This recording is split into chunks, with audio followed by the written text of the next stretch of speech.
Bismillahirrahmanirrahim. Assalamualaikum warahmatullahi wabarakatuh. Apa kabar anak-anak sekalian? Hari ini kita akan belajar IPS KD 3.1 dan 4.1, yaitu tentang sumber daya alam berdasarkan kondisi alam di Indonesia. Anak-anak sekalian, sumber daya alam di Indonesia tersebar di seluruh pelosok daerah tanah air. Setiap pulau memiliki sumber daya alam yang tidak selalu sama. Hal tersebut disebabkan perbedaan kondisi alam. Berikut perbedaan atau persebaran sumber daya alam berdasarkan kondisi alam di Indonesia. Pertama, Pulau Sumatera.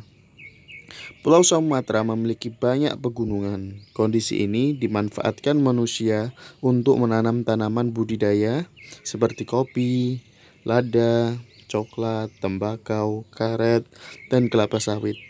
Pulau Sumatera pun kaya dengan hasil tambang seperti minyak bumi, batu bara, dan timah.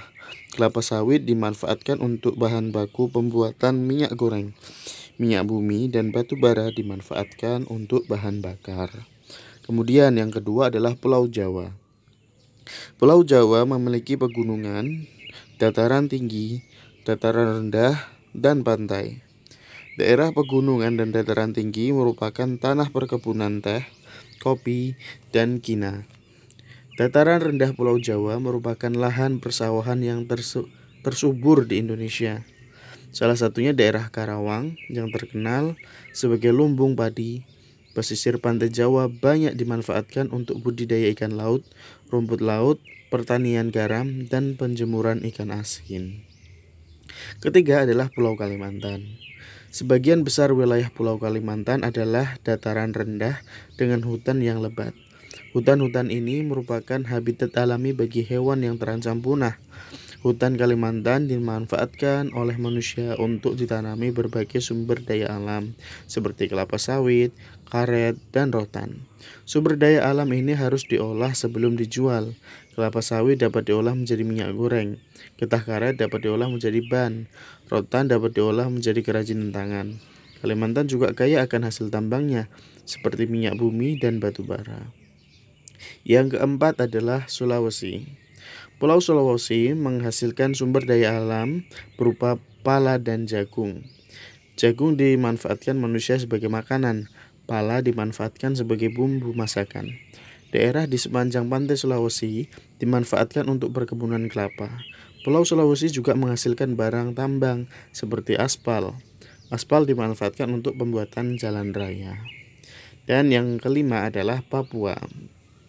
Sebagian besar wilayah Pulau Papua berupa hutan konvensi dan hutan lindung. Sagu merupakan salah satu sumber daya alam Papua. Sagu dimanfaatkan manusia sebagai makanan pokok. Papua juga menghasilkan rempah-rempah yang disukai di pasar internasional. Papua merupakan salah satu pulau yang kaya hasil tambang. Hasil tambang Papua sangat beragam seperti tembaga, emas, dan logam.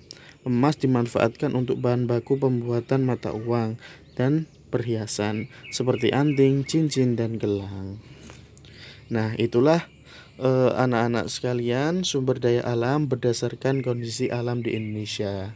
Dikarenakan kondisi alam di Indonesia ini sangat berbeda, maksudnya tidaklah sama antara pulau dan pulau, maka memungkinkan adanya perbedaan sumber daya alam. Demikianlah pelajaran kita hari ini. Terima kasih. Wassalamualaikum warahmatullahi wabarakatuh.